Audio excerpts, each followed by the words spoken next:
Hey guys, how are you? Oh, I did that one thing the whole internet does, doesn't it? Sorry about that. So, how are you, readers? Is that better?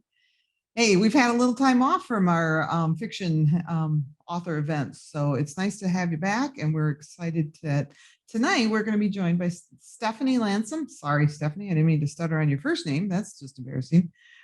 She has written 4 novels. She's got a couple nonfiction ones also that she can talk about later tonight if you have some questions for them. I have to tell you, this one that she just did in a far off land, it just blew me out of the water. So I am looking forward to talking to Stephanie tonight about different things about her writing, about the book itself, and of course, we are looking forward to any of the questions that you guys have. So once we can get started here, Stephanie will be joining us shortly, I'm sure, and we will be taking your questions. So go ahead. There she is. Hi, Stephanie. Hello. How are I'm glad to you? be here. Very good. Good. Hey, and before anybody else asks, they always ask this and I always forget, is where are you joining us from tonight? I'm joining you from Lake Elmo, Minnesota. Nice. Very, very nice. So kind of the same weather we have, but I think you guys get colder in the winter than we do. So It's pretty cold. a little bit. So let's get started. Like I said, this book blew me away. So I really am excited to hear about it. But why don't you tell us a little bit about the book and we'll go from there. Sure.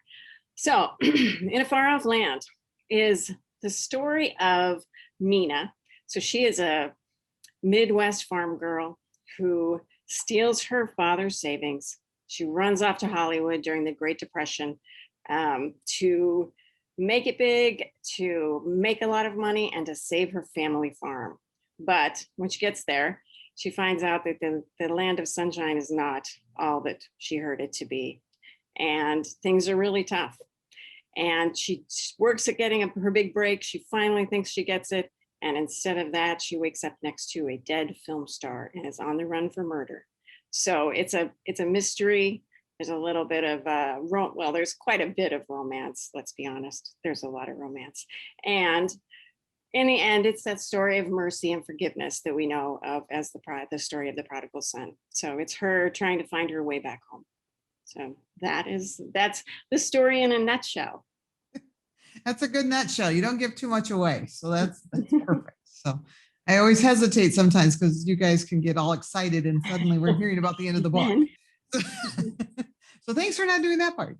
So you mentioned that it's kind of a nod to the prodigal son being the prodigal daughter. So what gave you the idea of putting those two very different storylines together?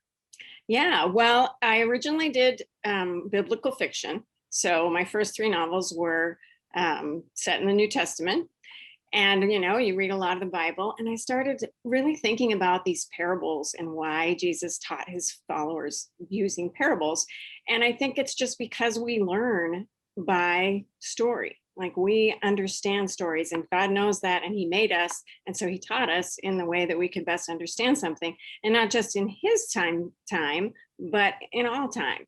So I thought, wouldn't it be great to take this kind of timeless story of the prodigal son, which we also call the merciful father, which I think is a better name for this parable, is the merciful father, because it's really about the father, and set it somewhere different. And at the time, I'd been in California with my husband and thought, man, the depression here really hit hard.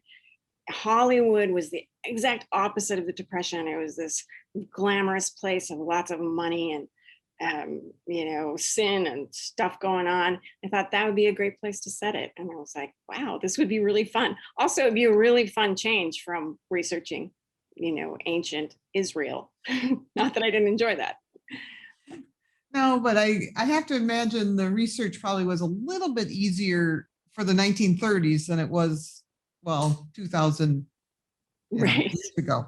So when they didn't write everything down. Right. So what kind of research goes into a story about, and I keep saying Tinseltown because to me that kind of really tells you what Hollywood was like at that time. It was Tinseltown, and I think they came up with that name in the 30s because it was just so glittery. Yeah, the research is entirely different. It was very fun. The problem with that kind of research is it's just never ending. You can watch movies, you can read biographies of the stars, which are very fun. Lots of diaries and original sources. It's just a lot that you can go through. And at some point, you have to say, "I'm going to stop now and write the story." And not go down some rabbit hole of watching Charlie Chaplin films for 2 weeks, because that's not really productive use of my time. so yeah, the research was very fun. So, and I'm trying not to give a lot away here, so I'm not going to mention names, but you do have some famous people make appearances. Yeah. Did you research each one of them individually, or did you try to just make their personality fit the story a little bit? Yeah, I wish I could do that, but I end up going deep into research with all of them, as like Charlie Chaplin, who really only shows up twice in the whole. Yeah. I mean, he maybe has like 3 paragraphs, and I spent a lot of time researching him. Okay. And so that was on his one end of the personality. Right. Yeah, very much Okay. his personality. And it's just fun, I think. Yeah. And also I don't want people to be like, well, I read a biography of Marion Davies, and that's not how she acted. It's like, nah, I think she did right. That's true. Yeah, you're right. Because I've read that. Many years ago, I read a history book, and it took a very strong historical figure that was supposed to be in Europe at that time in history and moved him to Tennessee. And it was like the whole book kind of fell apart. So, right. So you're right. That is very important when you're writing history, that it needs to at least be accurate. Right. As well as we can get it. Right. And I'm not going to research everything you did, because I'm not going to go, oh, and by the way, did you know? No, I have no idea. I just enjoyed the story. So good. That's the point. So there was something else I was going to ask you, but I'm sure I'll think of that sooner or later. So, so what, besides the research, what is the difference? Because you wrote 3 very, very interesting biblical fiction. For those that don't know, it's The Thief, The Well, and The Tomb. In fact, from our used book department. So yeah. So where is the major differences now? Okay, you don't get to say, well, one isn't biblical. No, I know that, but I mean, what is the difference in writing those two? I mean, those are really major genre differences. They are, right. And especially with something like The Thief, where you're looking at the actual passion and crucifixion of Jesus. Like, you can't, I mean, that is definitely a Christian book. There's lessons there to be learned. There's things God wants us to know about that crucifixion that I wanted to get in that book. But something about like in a far off land, when it's just taking a general parable, I wanted that idea of the parable, that main idea of mercy and forgiveness of the Father, which is, I think, the main point that Jesus was trying to make about in the parable of the prodigal son. Although there's also that whole part about the brother, that's another story and interesting. Do you want to work that into the book, but not in a preachy way, not in a way that people will be like, oh, this is, too, I don't know what you call, just too preachy. Yeah. And so it has to be really subtle. And so that was more difficult for me to just make that idea of mercy and forgiveness of God just a very subtle influence on that book. Because what I would have liked to have people do, rather than say, pick it up and say, I'm going to read a book about the prodigal son, but she's a girl, is to read the whole book and then close it and say, oh, I think that might have been like one of those stories in the Bible. I think I'm going to check that out. Or you can read my author note at the back. Which is very good. And I recommend you don't read it till the end, though. Right, don't read the author note. So, and then somebody just sent in this, so we're going to just kind of, because I was talking about your other ones, are you planning on writing any more about the New Testament? I would love to, yeah. In fact, I always have a few books that are kind of half done.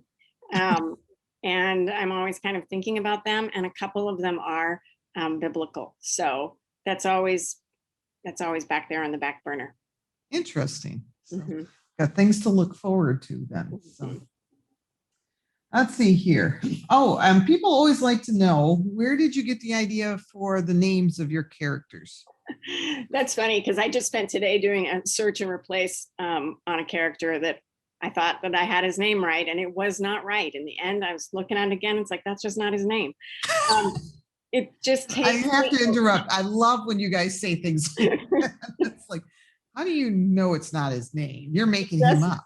didn't fit. I just, the person I was picturing every time I saw that name was not the right person for this story. And so, yeah, I have a really tough time with names. I go through a lot of different iterations of names before I finish a book. And sometimes, like this one, it's due in 2 months, and I'm still changing the names on people. So, but you know when you hit the name, and I know this name is right. So it's, Good. yeah, I don't know how other people do it. I just kind of do like haphazardly guessing until I get to the right name. I absolutely love that because, you know, I've had answers like, well, I try to honor my great grandmother's sister. And Yeah. so nobody's ever actually said that, but Maybe I no, should do I love that. that. You just, oh, that's not the right name. I like, okay, that's awesome. That is just awesome. I love that. So, and now Minerva, is that how you say her name? I read the whole Minerva. book. Okay. Mhm. I just want to make sure that was a personal question. I'm sorry. Yeah. Because I'm like, I need to know if I was pronouncing that. So when you're writing, did you ever have a character that when you were like you said, the name wasn't right, but have you ever had a character like go off to left field and you're going, no, you're not supposed to be over there? I always thought that was silly when I heard people talking about that. I'm like, oh, come on, like you're in control of your characters. But actually, no, I did have that happen, and it was in a far off land, and it was Max. He started out as just this side villain character, like was just going to be a bad Really? guy, just kind of a throwaway character. It's like, yeah. And then I started writing about him, and he turned into this guy that I liked, and then like he's definitely my book boyfriend at this point. And it's like, where did you come from? And he always had the same name too. Like he never changed names, but he did change personality and ended up as a major character and with even his own point of view towards the end of the Yep. book. So it was like, wow, that was a big surprise and a good one because I like him a lot. Yeah. I love that because I really liked Max. I really did. I thought he was a great character. He was very, very multi-dimensional. Yeah. You know, because there was so much that went on. I don't want to say anything, but Right. so much that went on in his past and stuff that gets brought to light as the story goes on. And that's just, I really liked him. I didn't want to like him at first. I really didn't. Yeah. But yeah, he's good. I love Oscar. Oh, Oscar was awesome. I know. My mom read the book and she called me and she's, very, she loved it and she enjoyed it. And then she said, I just have to ask you something. Where did you get Oscar? Like, who is that? Where did you come up with him? And I'm like, Mom, I come up with him out of my imagination mostly. like, like this isn't someone we know.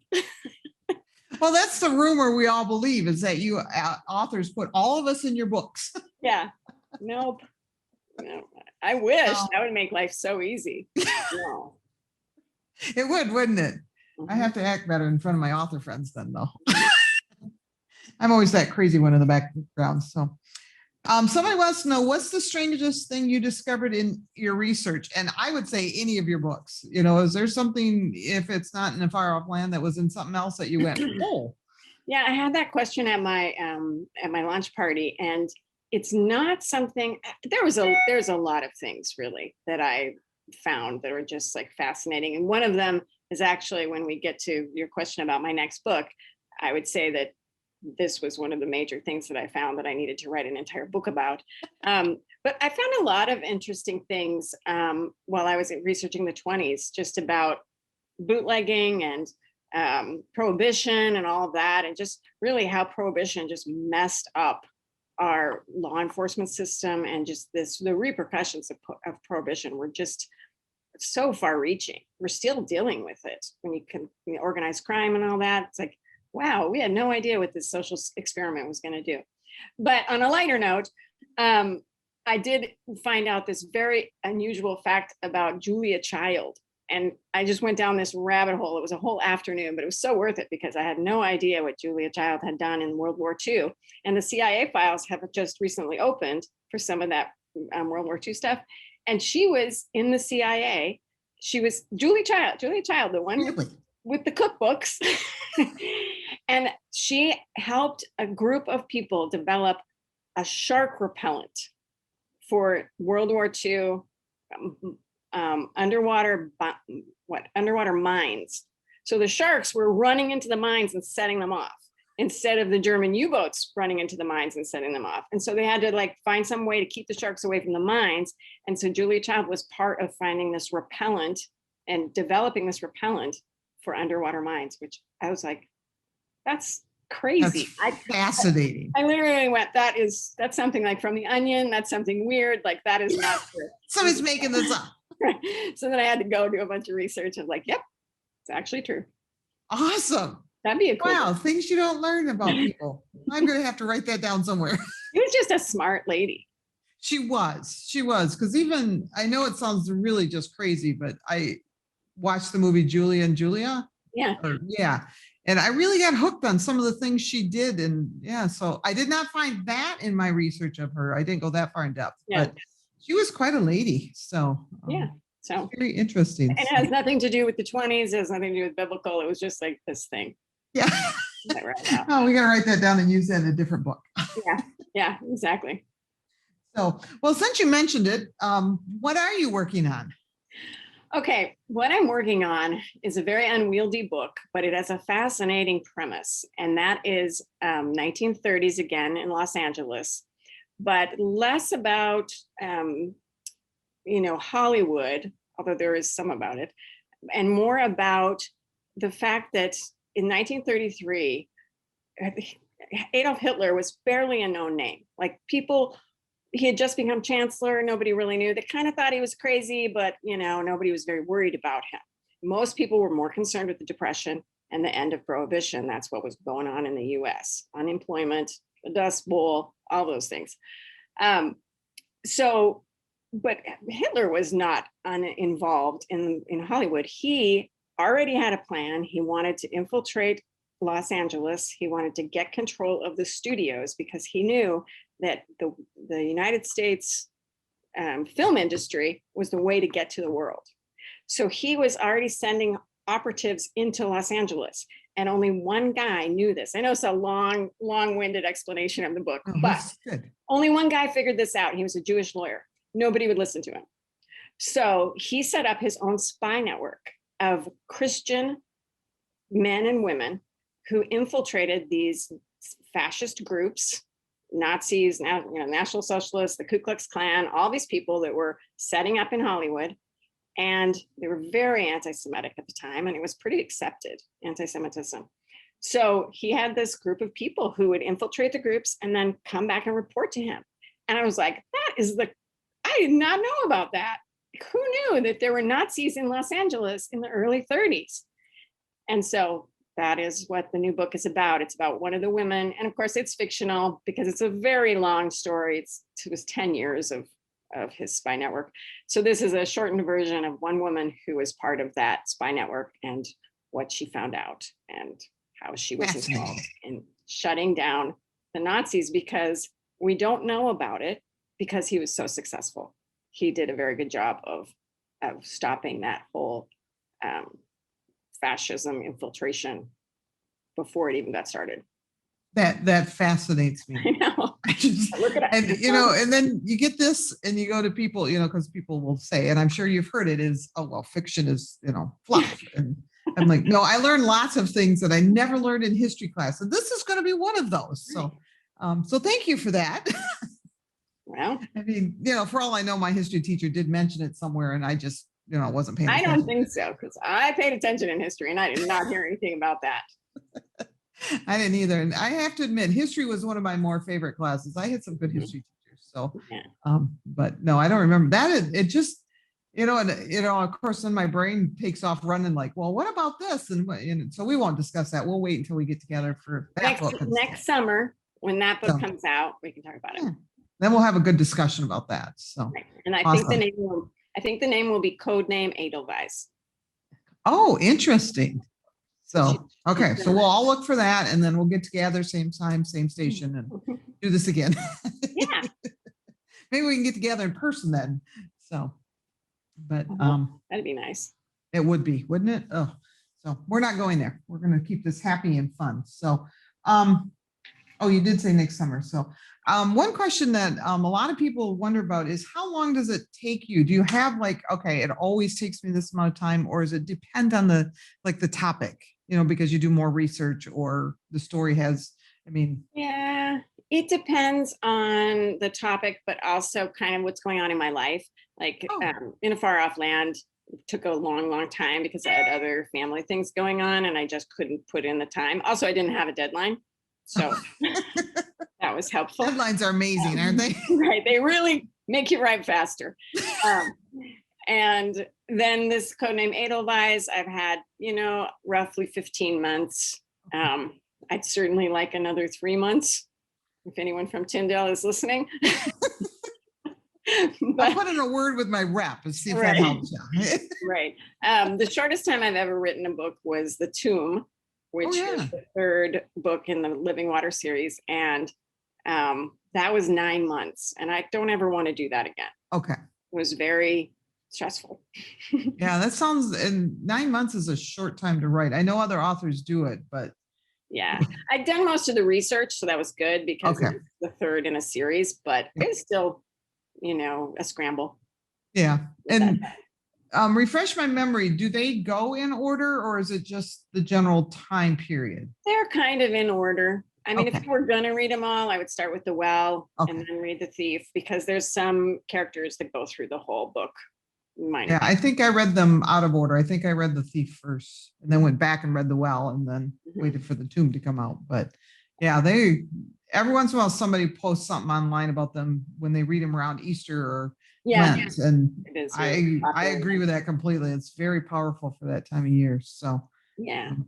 yeah, it's nice to see that once in a while. So let's talk about some of your own reading habits. Are you a reader or are you more? I am a huge reader. And, Oh, good. when you're writing, sometimes it's hard to get that time in, but you have to, because if you're not reading, then I don't know what it is about writing. You need those other voices to come in and kind of give you new ideas and inspire you and be like, oh man, this is a good book. I want to write like this, or something along those lines. So yeah, I am a big reader.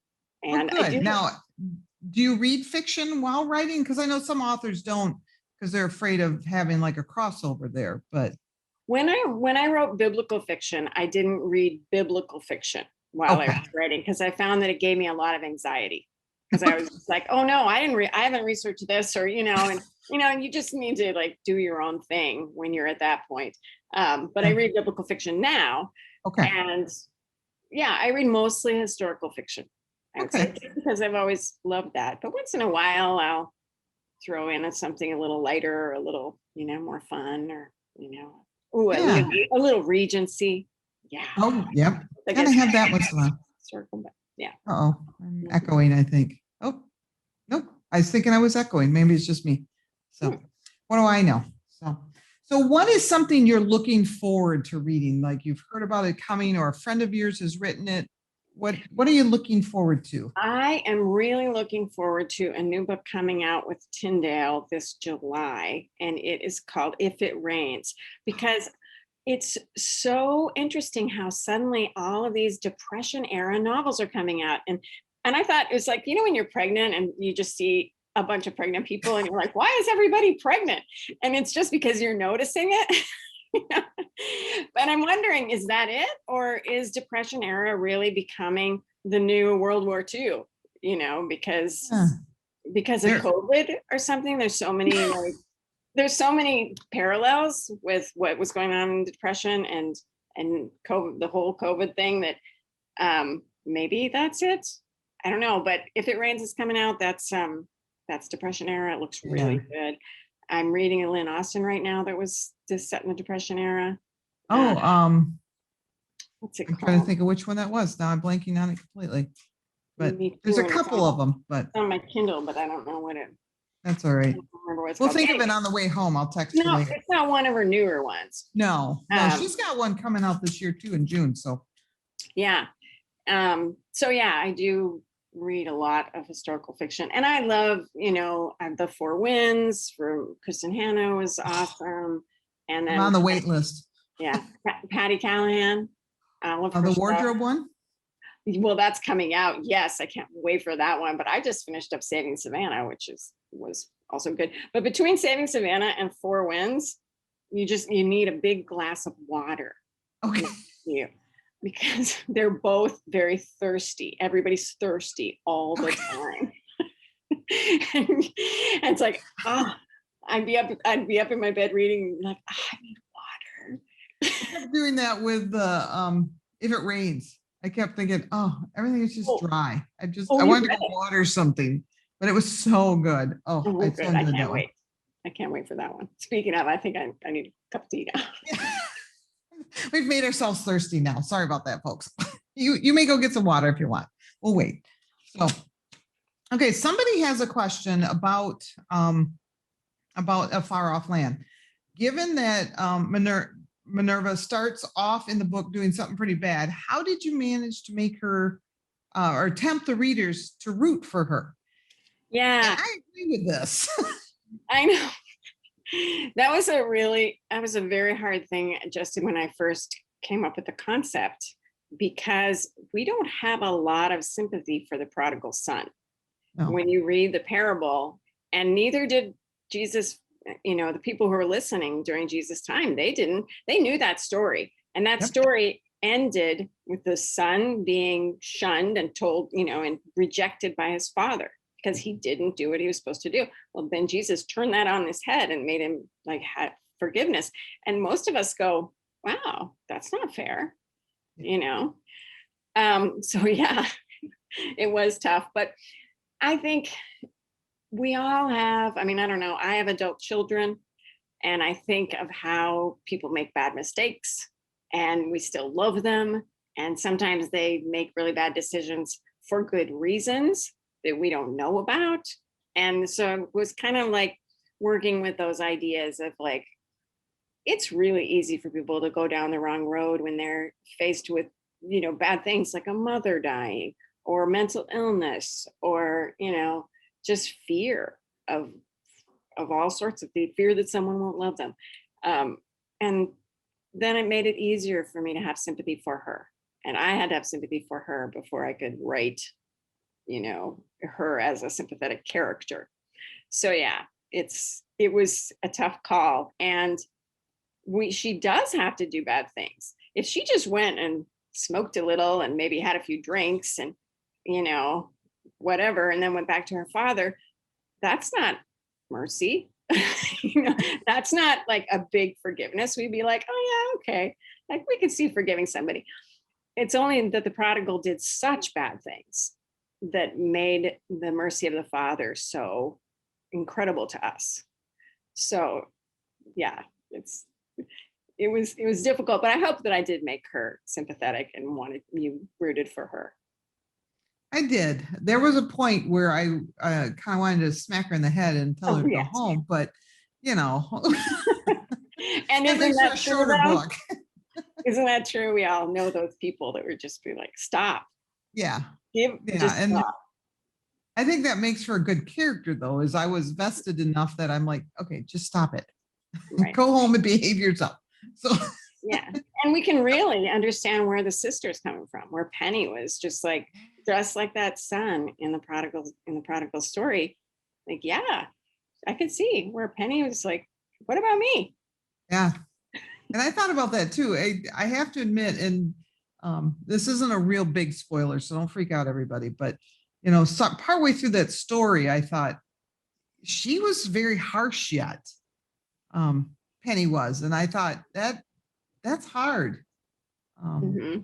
Because you have family members, and we're commanded to forgive, and right. That's like that. So listening to Penny was that I actually had more trouble with Penny than I did with. Yeah, I really did. I have the story printed out on my my notebook where I keep all my research, and I'd go back to it a lot to like try to get that right attitude of Penny, because she was pretty self-righteous, much like Oscar. Um, and she had good reason to be. She worked hard and did everything right. But she didn't have that idea of mercy, Yeah. So Yeah. So I enjoyed, and I'm not going to say why, but as the story progressed. So, but yeah, she was more of a, I mean, I enjoyed the other characters. Like I've said, I loved Max and such. So, but Penny was one of those that while I was listening and reading it, I should say, she fascinated me. yeah. So yeah, I'm glad you included her so well and as a major part. So, because that to me is the person in the prodigal son story that resonates with me more than the prodigal son. Yeah, I think with a lot of people, it is Yeah. the brother that they, really can relate to. So, Yeah. and maybe Yeah. that's what Jesus was trying to do. Yeah. And maybe because, like you said, they knew that story. Mhm. Kick them out of the family, don't let them come back, that sort of thing. So yeah. Yeah. Interesting. That's just one of those stories that I think we could write 100 books about, and each Oh, one of yeah. them would be a different perspective. You can So, read the parable itself on one day, and one thing will come to you, and then the next day it'll seem like an entirely different, lesson to you. Like, oh, so I yeah. guess that's why it's such a good teaching tool. Yeah. And it's a good reminder that something that was spoken 2000 or more years ago was still very relevant in the 30s, but yet today. Very much, You know, yeah. Yeah, that's I appreciate that. I mean, there's, we always say that there's, never anything new under the sun, but there is because you tell it differently. Right. So yeah, I enjoyed that part of it. So I have a question here that somebody asked. Do you have an author, living or dead, that really inspired you, or is there more than one in your writing? I am not sure. I've thought of that, and I mean, you just get. I think it's kind of a continuum. You get inspired by different people as you move ahead in your writing and your skill. I always go back to though when I was in high school, and I read a lot, and my dad read a lot, and we would read James Michener of all things. And Really? he was always like, you should read this. And I had no problem reading a 600-page book, because I'm like, sure. And we really enjoyed that. And I enjoyed reading it with my dad. And so that was just one of those things, I think, that started my love of history and just my idea that history could be a story. He was so good at that, just making little stories within his huge book. So Michener was one of those guys that, I mean, when he died, I was sad. And then the other books that I read a lot when I was in college were Colleen McCullough. And I think that really started me on the ancient history, the biblical type. She did that so well. Her Roman history books were just incredible. So I would say that those were like my base books of starting. And then I finished college, I worked, I had a family, and then eventually that kind of came full circle as I decided to write. So I suppose that they would be kind of my base. Okay. Oh, interesting. I think those are two different ones people haven't mentioned before. So that's fascinating. And I have to admit, I've read several of Michener's. I don't know if I've read all he's written, but I've read a lot of them. And part of it was something my dad read also. Yeah. We didn't read them together, but excuse me. But yeah, I really liked his books. So, and again, it's the history part of it. So right. And you don't like sit down and read them in one sitting. You just work through them over like 6 months or something. Yeah, there's a lot in there. You can't read his books quickly. No. Yeah, you have to almost live them, a little bit at a time. Yeah, I should go back and read them again, see what that feels like. Yeah, I do a lot of audiobooks now. Maybe I'll do that. That would be a good one to listen to. Any one of them. So, but do you have a favorite? I like the one, and I can't remember the name of it now, but it's the one that's set in Israel, in Jerusalem. Oh, yeah. I mean, of course, they all started like prehistory and then worked through. But The Source, I think it's called, I or think you're right now that you say something it. like that. Yeah, I just remember that one. That one really stuck with me. Yeah. And it's one of those, we have well, he teaches history or used to, I think he's retired now at one of the local Christian schools. And he would take kids and even adults on trips to Israel. Oh, And yeah. that was the book you had to read before you were allowed to go. Oh, So, wow. well, just recently, I think he Good choice. retired now. And then, of course, everything happened that, so we don't have it in stock right now. But yeah, he always made everybody read that book. So Yeah. yeah, that was a good one. I Mhm. enjoyed that. Yeah, it's So, pretty timeless. yeah, exactly. And you just learn things that, I don't know, I guess you just never think of either. Again, it goes back to your research that suddenly you're like, oh, well, that makes Right. sense. Yeah. Yeah, Yeah. because I had that, here we go off on a rabbit trail. Kay Arthur's Israel, My Beloved book. I Oh, read that twice, and I don't normally reread them, but it was along the same lines where it was written as the history of Israel happening to one person, a woman. And so it's the story of God's pursuit of his beloved.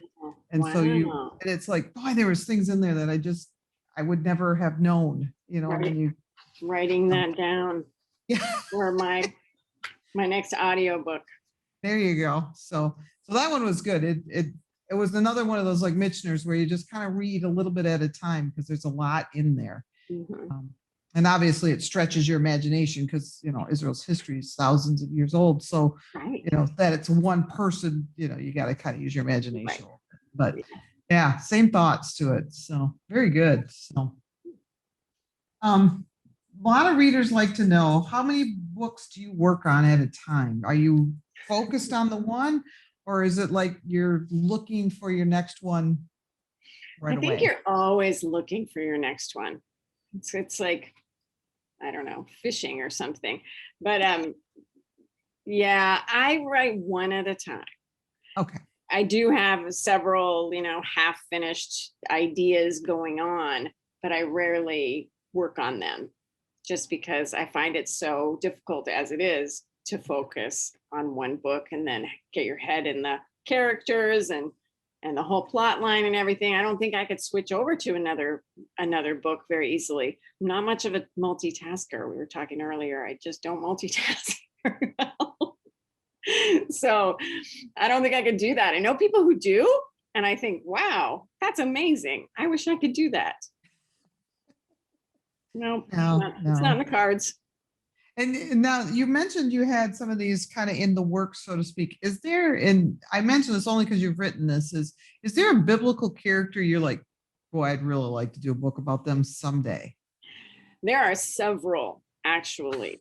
Oh, Yeah. good. And one of them, I did some short stories for a kind of a little devotional that I did for Lent. No, Okay. it was the one I did for Christmas. We did a Christmas devotional and a Lent one.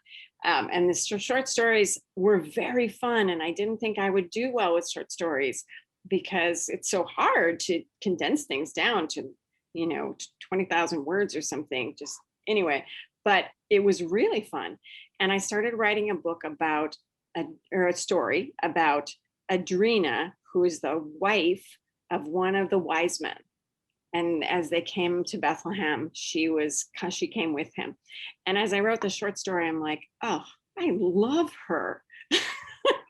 I just love her. And she was a made up character, of course, but the whole idea of the wise men and what we don't know about them is a lot.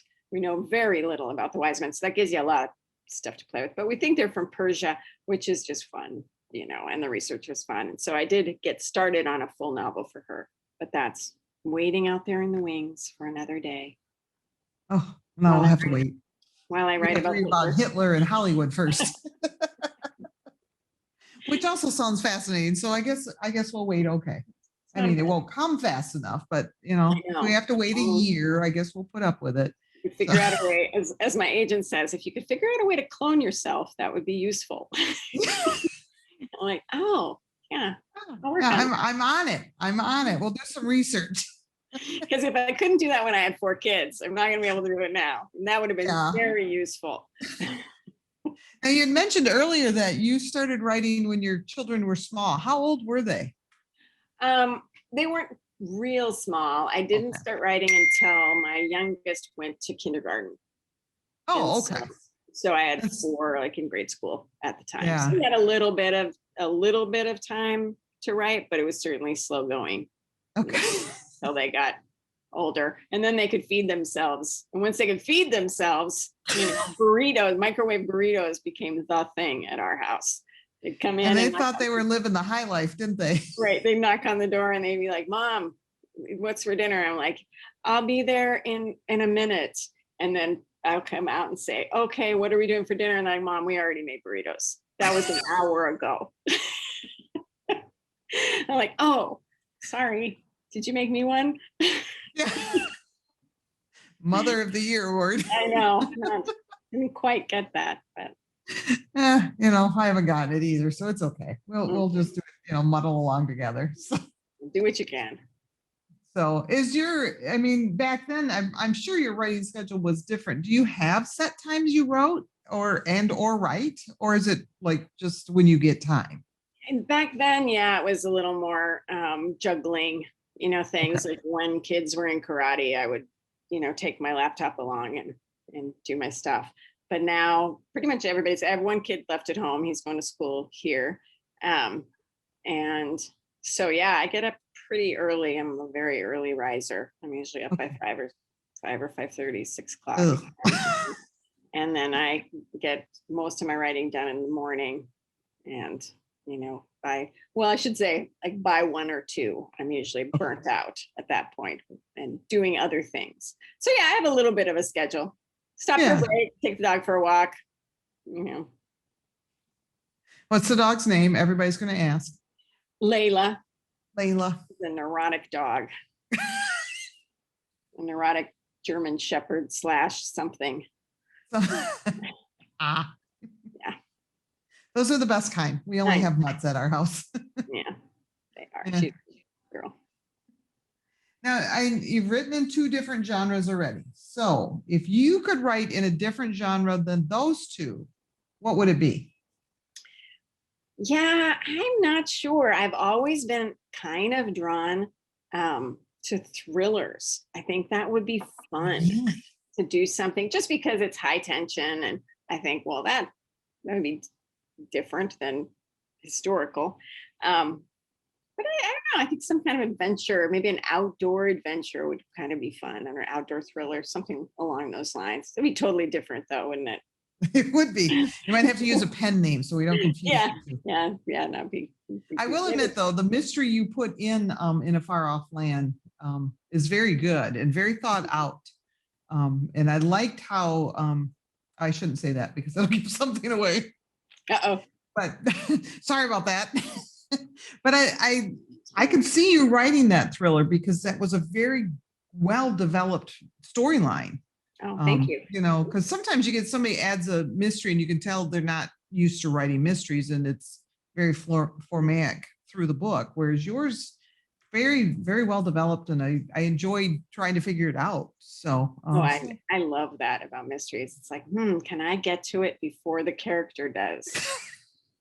I love when I figure it out before the character does. Ha, ha, ha. Right. And the author has to give you enough hints to figure it out before the character does, because I think that's unfair if the Yes. author does not give you enough hints to at least have some idea of what's going on. So, Yeah, and then it's my fault if I miss it. right. There's can been go more back. than one book. I get to the end and I find out who did it, and I'm like, oh, and they told me practically, and I missed Right. it. Right. I know.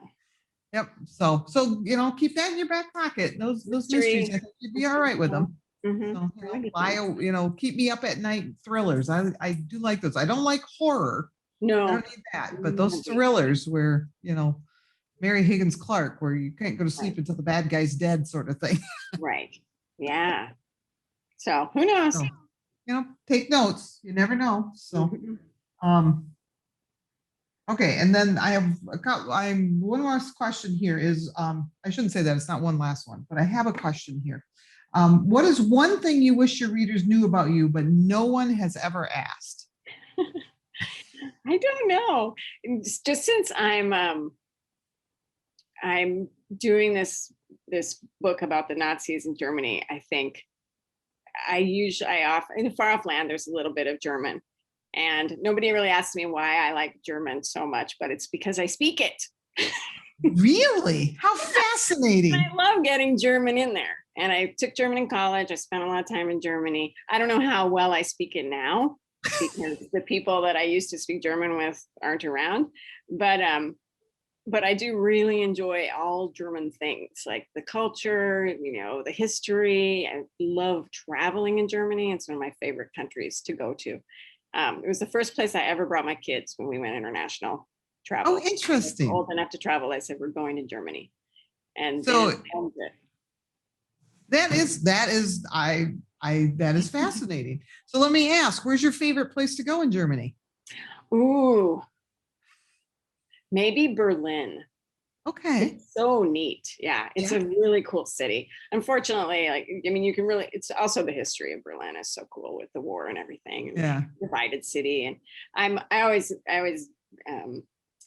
have a little bit of pride in the fact that I'm old enough to have gone through Checkpoint Charlie twice.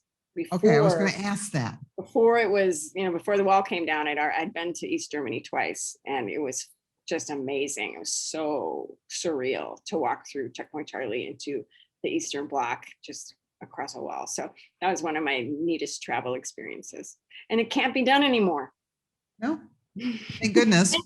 Right. But okay, so Berlin. So that's interesting. So, and then let me ask: I had always heard they had left like Checkpoint Charlie up? Yeah, it's there like as a little historical thing that you can go see, and then little bits of the wall. So, like I said, that's one of my little rabbit trail things. Yeah. Sorry, you get me going on something, and I might ask some really weird questions. So sorry about that. But besides, bakerbookhouse.com, of course, where can we find you? You can find me on my website, stephanielandsem.com. And I do try to do historical blogs and stuff on that, which is really fun.